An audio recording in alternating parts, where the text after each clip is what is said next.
अस्सलामुअलैकुम, I am Sahar Kamal and welcome back to my new video. आज की वीडियो में मैं बताना चाहूँगी कि कुछ ऐसे वर्ड्स हैं जिनको लेकर बहुत सी कंफ्यूजन होती है और कुछ लोग उनको गलत बोल रहे होते हैं उसी कंफ्यूजन की वजह से। तो वो वर्ड्स देखते हैं कौन से हैं। फर्स्ट है वॉइस और साउंड। इन दोनों का मीनिंग तो सेम है, आवाज, लेकिन इन दोनों का यूज डिफरेंट है। यूज किस तरह से डिफरेंट है कि जो ये वॉइस है ये ह्यूमन बीइंग्स के लिए इस्तेमाल होती है, जो उनके मुंह से निकलने वाली आवाज होती है उसको वॉइस कहते हैं, जबकि जो साउंड है वो नॉन लिविंग के लिए इस्तेमाल होता है और नॉन लिविंग से प्रोड्यूस होने वाली जो आवाज होती है उसके लिए हम साउंड का वर्ड यूज करेंगे। अब इसको एग्जांपल के साथ समझ लेते हैं। वॉइस की एग्जांपल देखें। I can hear your voice.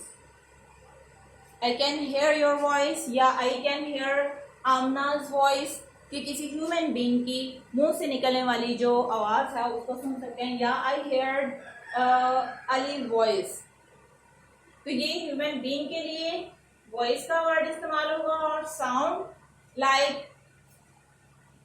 The sound of this TV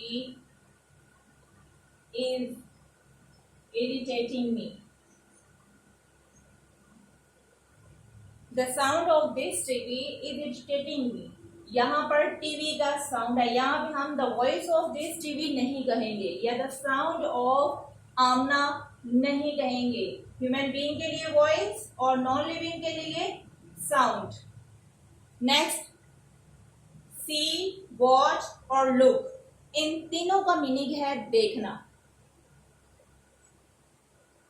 लेकिन इन तीनों का इस्तेमाल डिफरेंट है। यहां देखें, सी खुद से नहीं देखना, अनइंटेंशनली आपने कोई चीज देखी तो वो उसके लिए सी का वर्ड इस्तेमाल होगा।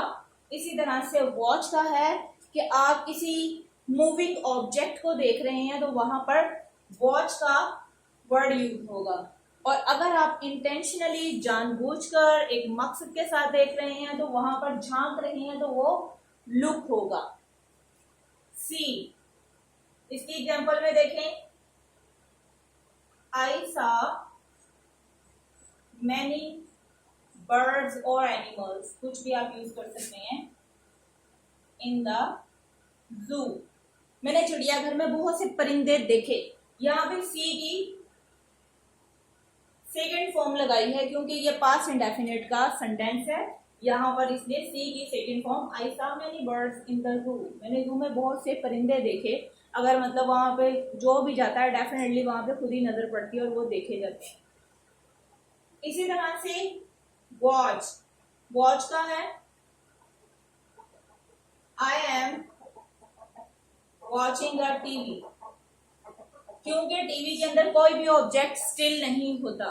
यहाँ पर ऑब्जेक्ट जो है वो मूव हो रहा होता है, तो इसलिए टीवी के साथ सी नहीं आएगा कि I see, I am seeing a TV, no, या I am looking a TV, नहीं। यहाँ पे होगा watching a TV. Watch, object को मूव होते हुए देखा जा रहा है। इसी तरह से लुक, यहाँ पे जबरदस्ती देखना, जैसे कि लुक एट मी, मेरी तरफ देखें अटेंटिवली, या फिर लुक एट दैट रूफ, उस छत की तरफ देखो, the people are standing there, लोग वहां पर खड़े हैं। नेक्स्ट, हेयर और लिसन।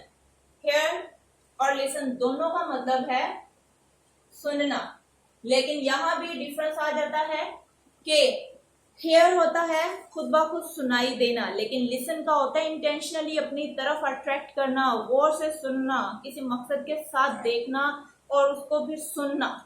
यहाँ पे एग्जाम्पल देखें तो आई हेयर्ड द ट्विंकलिंग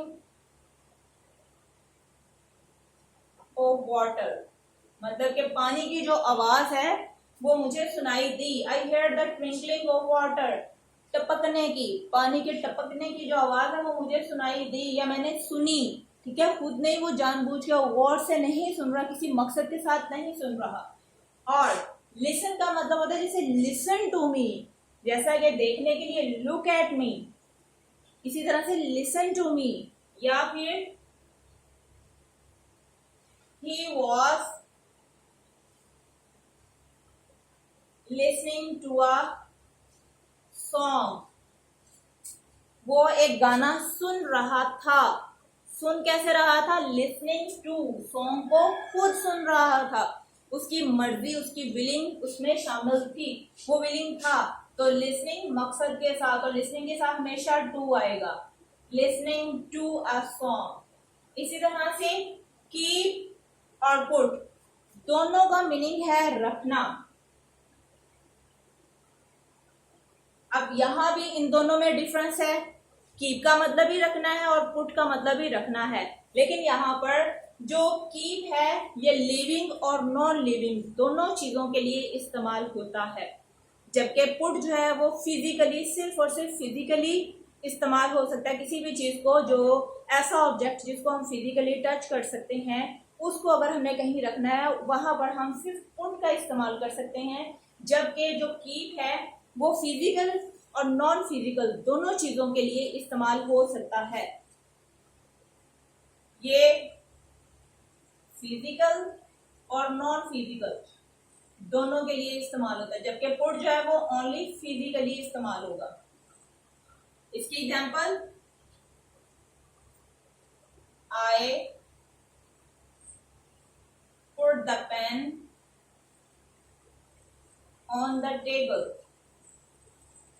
यहां देखें, पुट रखना, अब पेन जो है ये फिजिकल है, तो यहाँ पे हम पुट का इस्तेमाल भी कर सकते हैं और कीप का भी कर सकते हैं, यहाँ पे दोनों ही ओके होंगे।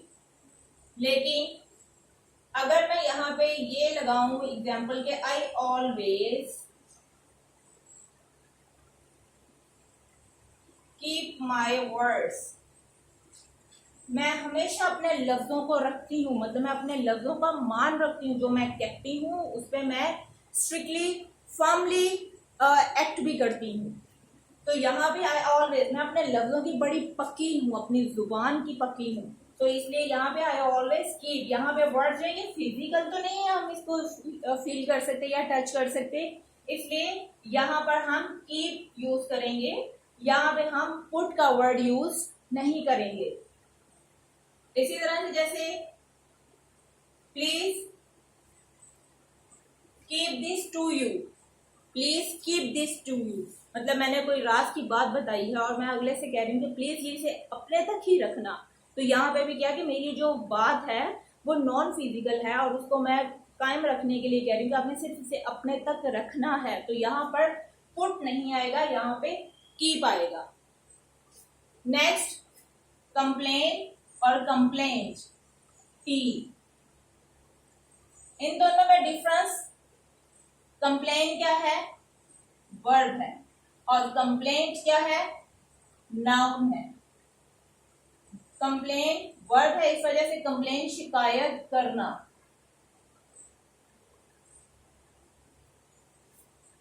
और कंप्लेन शिकायत। यहां देखें, अगर हम इसको एज अ वर्ड लेते हैं, सॉरी,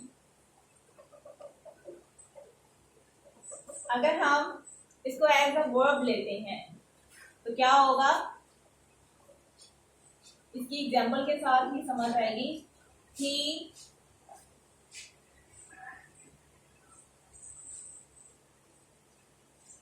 कंप्लेंट अगेंस्ट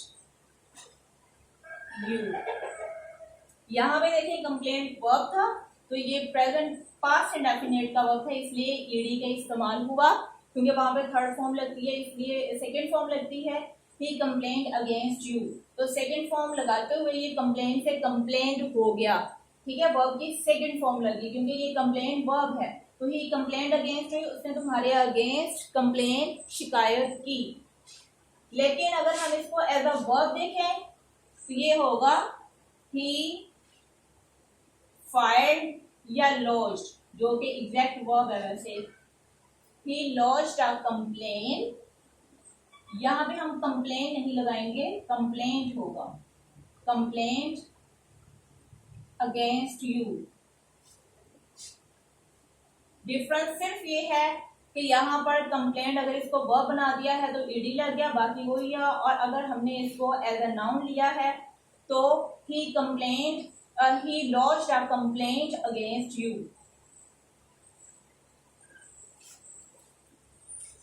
इसके बाद आई एम डन और आई एम गॉन, इन दोनों का मीनिंग देख लेते हैं क्या है। आई एम डन का मतलब है मेरा हो गया, आई एम डन मेरा हो गया। इसका मतलब ये है कि अगर खाना खा लिया है आपने और कोई फ्रेंड आपको इनवाइट कर रहा है तो वहां आप कह सकते हैं कि आई एम डन, मेरा हो गया है। अगर आपको कोई एग्जाम्स की प्रिपरेशन वगैरह करनी है और आपका फ्रेंड आपको इनवाइट कर रहा है कि आके कर लें, या कोई टीचर आपसे पूछ रही है कि आपने पेपर कर लिया, तो आप कह सकते हैं कि आई एम डन, मेरा हो गया है। और आई एम गॉन, इसका क्या है, इसका होगा कि मेरा तो गया या मैं तो गया। अगर ये होगा ही इज गॉन तो इसका होगा वो तो गया। फॉर एग्जाम्पल कोई मैच वगैरह है, उसमें अगर लग रहा है कि आपके जो ऑपोजिट पार्टी या प्लेयर है वो अच्छा खेल रहा है और उसके करीब है कि वो जीत जाए, तो आप कह सकते हैं कि ही इज गॉन, कि ये तो गया, कि ये तो हार गया। या अगर रिजल्ट आया है उसमें वो कहते हैं कि 40% जो स्टूडेंट होगा, अगर किसी सब्जेक्ट में 40% मार्क्स गेन किए हैं तो वो पास है, अदरवाइज फेल हैं। तो उस स्टूडेंट के जिसके 33% होंगे उसके बारे में क्या कहा जाएगा, ही इज गॉन, या वो अपने बारे में क्या कहेगा, आई एम गॉन। जी व्यूअर्स, आज के साथ इतना ही, मुझे इजाज़त दीजिए, मैं नेक्स्ट वीडियो में फिर आऊँगी। वीडियो पसंद आई है तो लाइक कर दें, सब्सक्राइब करें, and don't forget to press the bell icon. I will be back with another video. Till then take care, अल्लाह हाफिज़।